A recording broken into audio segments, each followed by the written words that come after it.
అందరికీ నమస్కారం. కొన్ని నెలలుగా రాష్ట్రంలోని ప్రజానీకం మాత్రమే కాకుండా ప్రపంచవ్యాప్తంగా ఉన్నటువంటి హిందూ భక్తులందరూ కూడా తిరుమల తిరుపతి దేవస్థానానికి సంబంధించినటువంటి లడ్డూ ప్రసాదంపై చంద్రబాబు నాయుడు గారు చేసినటువంటి ఆరోపణలకు సంబంధించినటువంటి అంశాలు, ఆ అంశాలపైన శాసన మండలిలో చర్చ జరగబోతూ ఉంది. ఈరోజైతే చర్చ జరిగింది. ప్రభుత్వ పరంగా వాళ్ళు చేసినటువంటి ఆరోపణలకి, అనుమానాలకి ప్రతిపక్షంగా వైఎస్ఆర్ కాంగ్రెస్ పార్టీ సాక్ష్యాధారాలతో సహా శాసన మండలి వేదికగా మా సభ్యులు చంద్రశేఖర్ రెడ్డి గారు మాట్లాడినా, మాధవరావు గారు మాట్లాడినా ప్రతి మాట కూడా సాక్ష్యాధారాలతో సహా నిరూపించబడినది. సహజంగా ఎక్కడైనా ఎప్పుడైనా కూడా ప్రతిపక్షం ఆరోపణలు చేస్తూ ఉంటుంది. ప్రతిపక్షం అనుమానాలు వ్యక్తం చేస్తున్నటువంటి పరిస్థితుల్లో అధికార పక్షంగా ఉన్నటువంటి ప్రభుత్వాలు వాటిని నివృత్తి చేయడం కోసం సాక్ష్యాధారాలను సహజంగా అసెంబ్లీలోనూ శాసన మండలిలోనూ ప్రవేశపెట్టడం అనేది ఆనవాయితీగా ఉంటున్నటువంటి పరిస్థితి. కానీ ఇక్కడ విచిత్రమైనటువంటి పరిస్థితి, ప్రతిపక్షం అన్నీ కూడా సాక్ష్యాధారాలతో సహా నిరూపణ. ఈ ప్రభుత్వం ముఖ్యంగా చంద్రబాబు నాయుడు కల్తీలంటేనే మాట్లాడిన దగ్గర నుంచి వరుసగా జరిగినటువంటి ప్రక్రియల అన్నిటికీ కూడా చివరికి వచ్చి ఇందాపూర్ దగ్గర ఆగినటువంటి పరిస్థితులు. ఇందాపూర్ ఎక్కడుందా, అసలు ఇందాపూర్ ఏంటనేది తలుపు కొడితే ఆ తలుపు మాటున హెరిటేజ్ భాగవతం మొత్తం కూడా బట్టబయలైనటువంటి వైనం. ఎప్పుడైతే హెరిటేజ్ బట్టబయలైందో అసలు ఒప్పుకునే పరిస్థితులు లేరు. ప్రభుత్వం మాట్లాడినటువంటి మాటలు ఆ విధంగానే ఉన్నాయి. హెరిటేజ్ సంబంధించినటువంటి దానికి సంబంధించినటువంటి వ్యాపార సంస్థలుగా ఉన్నటువంటి ఇందాపూర్ని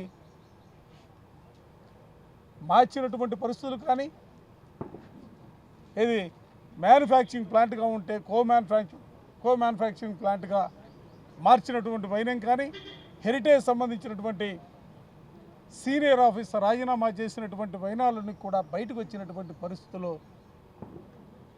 అసలు ప్రభుత్వం దీన్ని వదిలిపెట్టింది. ఎంతసేపటికి కూడా జగన్మోహన్ రెడ్డి గారి పైన, చనిపోయినటువంటి డాక్టర్ వైఎస్ రాజశేఖర రెడ్డి గారి పైన అభాండాలు వేసే కార్యక్రమాన్ని, దానికి తోడుగా కులాలు, మతాలు, ప్రాంతాలు తీసుకొచ్చే పరిస్థితుల్లో ఇవాళ వాళ్ళ ప్రభుత్వ యంత్రాంగం యావత్తు కూడా పనిచేసినటువంటి పరిస్థితులు కూడా ఇవాళ ప్రజానీకం చూశారు. నిన్న మాట్లాడిన తర్వాత ఇవాళ మేము నిజంగా ఆశించాం, ప్రభుత్వం దగ్గర నుంచి సమాధానం వస్తుంది. ప్రభుత్వ పరంగా మాట్లాడే మంత్రులందరూ కూడా వాళ్ళు కూడా నిర్దిష్టమైనటువంటి సమాచారంతో సభకు వస్తారని చెప్పి మేము వేచి చూస్తూ ఉంటే మంత్రులు కనబడలా. నిన్న 15 మంది మంత్రులు ఉన్నారు. 17 నిమిషాలు మాట్లాడితే 15 సార్లు మంత్రులు అడ్డంగా నిలబడి మాట్లాడినటువంటి పరిస్థితులు. శాసనమండలి సభ్యులు 10 మంది పైగా మాట్లాడటాన్ని అడ్డుకోవటం కోసం చేసినటువంటి ప్రయత్నాలు అసలు ఇవాళ చూసాం. నిన్నైతే ఎదురుదాడి చేశారు మావిడ. ఎందుకంటే ప్రతిదీ సాక్ష్యంతో సహా ఏది నోటి మాటగా ఒక్క మాట కూడా వైఎస్ఆర్ కాంగ్రెస్ పార్టీగా మాట్లాడతలేదు.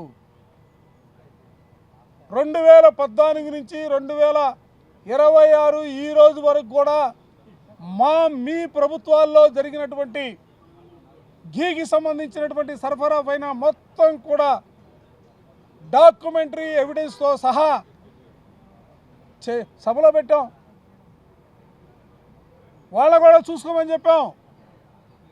కానీ ఇవాళ వాటికి సంబంధించినటువంటి మేము లేవనెత్తినటువంటి అంశాలకు ఏదైనా సమాధానం చెబుతారని అనుకుంటే టక్కున ఒకటే ఒక సమాధానం వచ్చింది.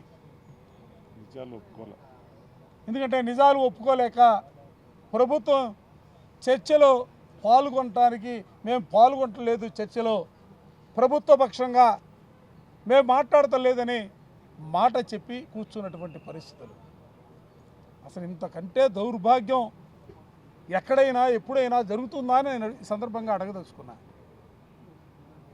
కేవలం మీ వ్యాపారం కోసం కోట్ల రూపాయల్ని సంపాదించుకోవడం కోసం మీ హెరిటేజ్ సంస్థకి లాభాలను చేకూర్చుకోవడం కోసం ఓ పక్క ప్రభుత్వాన్ని తాకట్టు పెట్టారే, మరో పక్క కోట్లాది మంది హిందువుల భక్తుల మనోభావాలని ఇవాళ ఏం చేశారు? ఇవాళ ప్రతి ఒక్కళ్ళు కూడా ఎవరికి వాళ్ళుగా కుమిలిపోతూ ఉన్నారు. ఎందుకు ఈ దేవదేవుడైనటువంటి కలియుగ దైవంగా భావిస్తున్నటువంటి శ్రీ వెంకటేశ్వర స్వామికి ఇంతటి అపవాదులు జరుగుతున్నాయి? రాజకీయాల కోసం, వ్యాపారం కోసం ఆ దేవదేవుణ్ణి అడ్డుగా పెట్టుకొని ముందుకు సాగుతున్నారే. అసలు ఇంతకంటే ప్రపంచంలో ఎక్కడా ఎప్పుడు కూడా ఏ ప్రభుత్వాలు కూడా ఇంతటి దౌర్భాగ్యమైనటువంటి పరిస్థితుల్లో మనుగడ కొనసాగిస్తున్నటువంటి పరిస్థితులు ఎక్కడా కూడా చూడాల.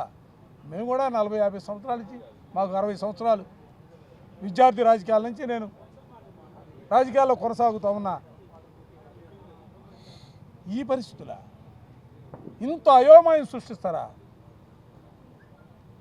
ఇవాళ మాట్లాడడానికి ఒక్క మంత్రి కూడా వచ్చి మీ సభ్యులు మాట్లాడినటువంటి మాటలకు మేము సమాధానం చెబుతామనే మాట ఒక్కళ్ళు కూడా మాట్లాడలేనటువంటి పరిస్థితుల్లో ఇవాళ ఈ ప్రభుత్వం కొనారాడుతూ ఉంది. అందుకే నేను హిందూ భక్తులందరినీ కూడా చేతులు జోడించి వేడుకుంటా ఉన్నా. ఈ రాష్ట్రంలో చంద్రబాబు నాయుడు ముఖ్యమంత్రిగా ఆయన 4వ పర్యాయం కొనసాగుతూ ఉన్నాడు. ఇవాళ ఆయన హయాంలో తిరుమల తిరుపతి జరుగుతున్నటువంటి అపచారాలను గ్రహించమని కోరుతా ఉన్నా. ఆ స్వామివారి ప్రతిష్టను దిగజార్చడానికి ఈ ప్రభుత్వం చేస్తున్నటువంటి ప్రయత్నాల్ని మీరు ఆలోచన చేయవలసినటువంటి సమయం కూడా ఆసన్నమైందన్న విషయాన్ని కూడా ఈ సందర్భంగా చెప్తా ఉన్నా. వైఎస్ఆర్ కాంగ్రెస్ పార్టీ మీద కోపం ఉంటే దేవుణ్ణి తీసుకొస్తావా? నీకు డబ్బులు వ్యాపారంలో కోట్ల రూపాయలు సంపాదించుకోవాలని కోరుకుంటే దేవుణ్ణి తీసుకొచ్చి అడ్డంగా పెడతావా? ఇవాళ సమాధానం చెప్పవయ్యా. మేము అడుగుతుంది కూడా మాకు కాదు, ఈ దేశంలో ఈ ప్రపంచంలో ఉన్నటువంటి హిందూ భక్తులందరికీ కూడా శాసనమండలి వేదికగా నువ్వేం చెప్పదలుచుకున్నావో, నువ్వే సందేశం ఇవ్వదలుచుకున్నావో ఆ సందేశం, ఆ సమాచారాన్ని ఇవ్వమని మేము అడుగుతూ ఉన్నాం. చర్చ కొనసాగుతూ ఉంటే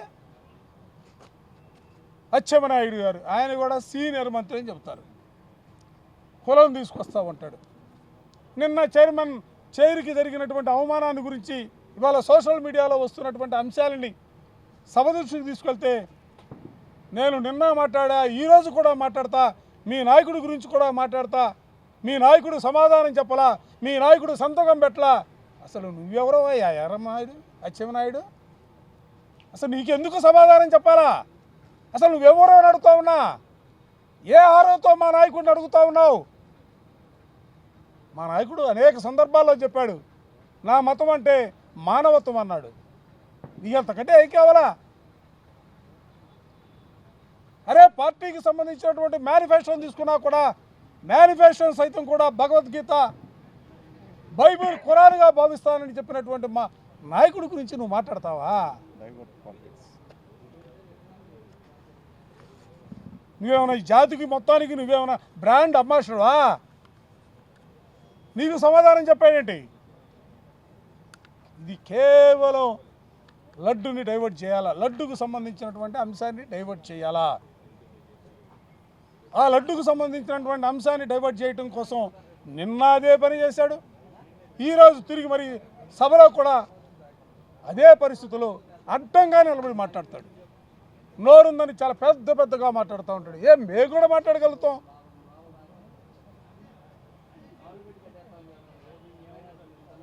అరే ఎట్లా అంటే పెద్దగా మాడితే అబద్ధాలు నిజాలు అవుతాయా?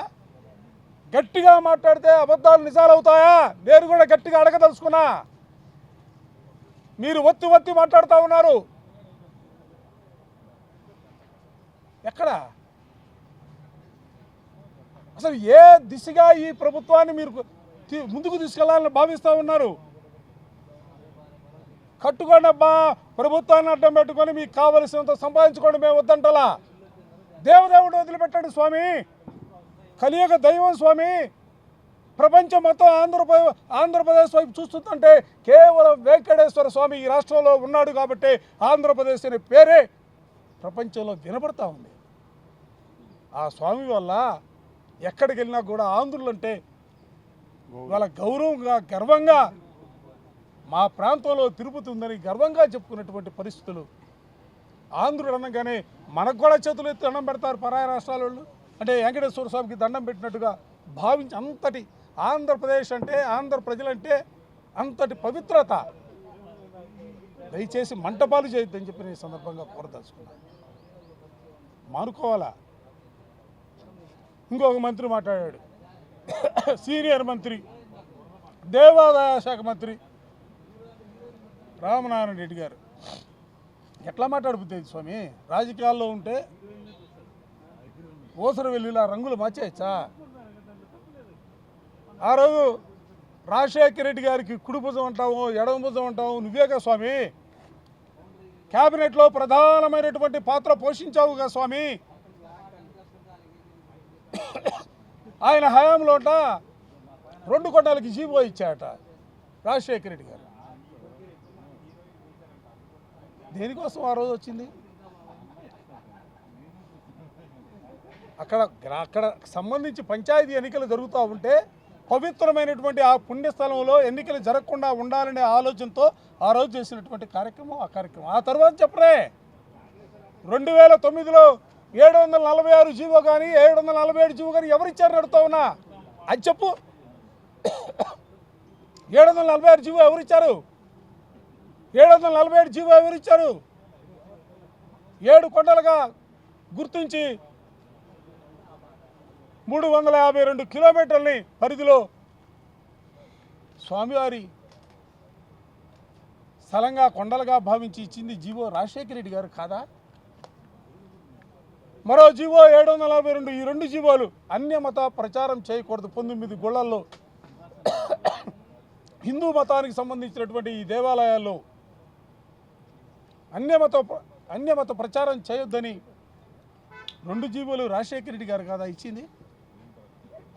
రామనారాయణ రెడ్డి గారు, మీరంత దిగజారిపోయి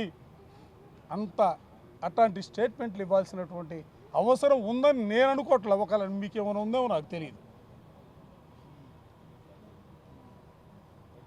ఇంతటి దౌర్భాగ్యమైనటువంటి పరిస్థితులు చెప్పాలా? మేము అడిగింది ఏంది? 2014 నుంచి 26 వరకు ఏ డైరీలు సప్లై చేశాయో ఆ డైరీలు కొత్తగా మేమేమైనా తీసుకొచ్చినాయా? అన్నీ కూడా చంద్రబాబు నాయుడు గారి హయాంలో వచ్చినాయి. ట్యాంకర్లు మీ హయాంలో 12 ట్యాంకర్లు వెనకెళ్ళాయి 2014 నుంచి 19 వరకు. 19 నుంచి 24 వరకు మా హయాంలో 18 ట్యాంకర్లు వెనకెళ్ళాయి. కానీ ఈ ప్రభుత్వం వచ్చిన తర్వాత 8 ట్యాంకర్లు లోనకెళ్ళాయి, మరో 4 ట్యాంకర్లు వెనక్కొచ్చాయి. ఆ 4 ట్యాంకర్లు కూడా మరో 2 నెలల తర్వాత పేరు మార్చి మీరే కదా పాస్ చేసింది. తప్పు ఎక్కడ జరిగింది? ఈ ప్రభుత్వం వచ్చిన తర్వాత తప్పు జరిగింది. అసలు మాకు సంబంధం ఏంది? వైఎస్ఆర్ కాంగ్రెస్ పార్టీగా మాకేంటి సంబంధం? అసలు నేను అడుగుతా ఉన్నా, సూటిగా అడుగుతా ఉన్నా, చెప్పండి. అంటే మీ టైంలో ట్యాంకర్లు వచ్చాయి, మీ టైంలో ట్యాంకర్లు మీరు వేసినటువంటి టెస్టులో పాస్ కాలే వెనక్కి వచ్చాయి, మంచిదే. వచ్చినటువంటి ట్యాంకర్లు మరలా వెనక్కి తిరిగి వచ్చాయి, మీ హయాంలో వచ్చాయి. మరో 2 నెలలు గ్యాప్లో మీరు పాస్ చేశారు. అసలు దానికి సమాధానం చెప్పండి. ఇది కదా కేసు. అసలు కేసు ఏంటి? అత్యున్నత న్యాయస్థానం నియమించినటువంటి సిట్ ఏం చెప్తా ఉంది? జరిగిందంతా కూడా చంద్రబాబు నాయుడు గారి హయాంలో జరిగిందని తేదీలతో సహా స్పష్టంగా చెప్పింది.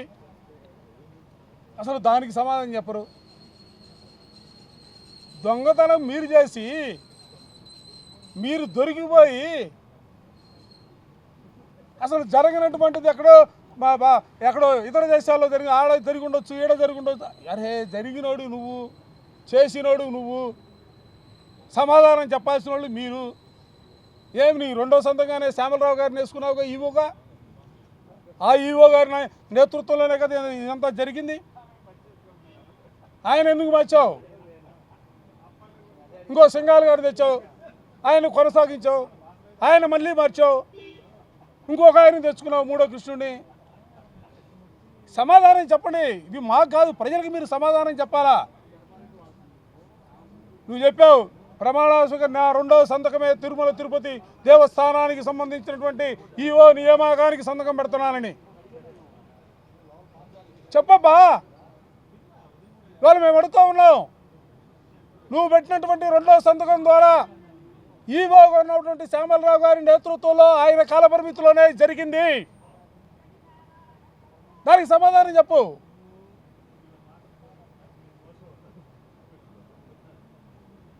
ఇట్లాంటి పరిస్థితుల్లో నాకైతే, ఎందుకంటే ఇవాళ తిరుమల తిరుపతి దేవస్థానం చూసినప్పుడు, ఆ పాలక మండలిని చూసినప్పుడు, ఆ మహానుభావుడు ఆ చైర్మన్ గారిని చూసినప్పుడు ఈ రాష్ట్రంలో ఇంకా ఎన్ని దుర్ఘటనలు జరుగుతాయో.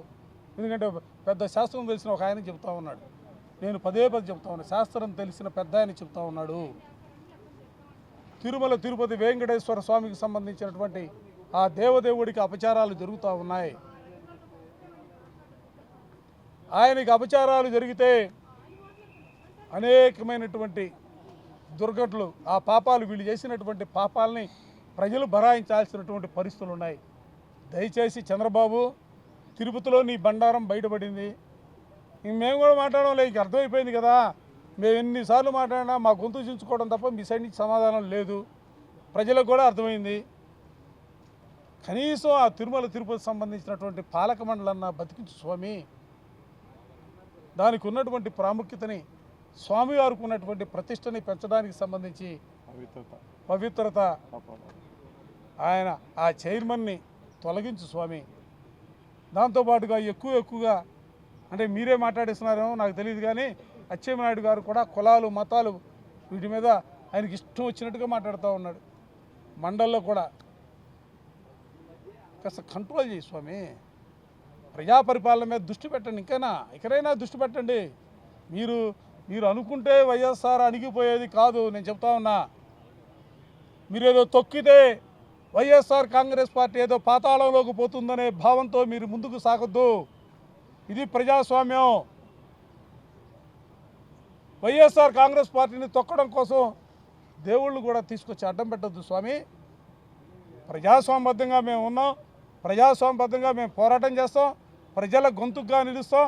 మీరు ఏ తప్పు చేసినా కూడా నిలదీసే ప్రక్రియలో వైఎస్ఆర్ కాంగ్రెస్ పార్టీ రాష్ట్రంలో ముందు వరుసలో ఉంటుందన్న అంశాన్ని కూడా ఈ సందర్భంగా గట్టిగా చెప్పదలుచుకోండి.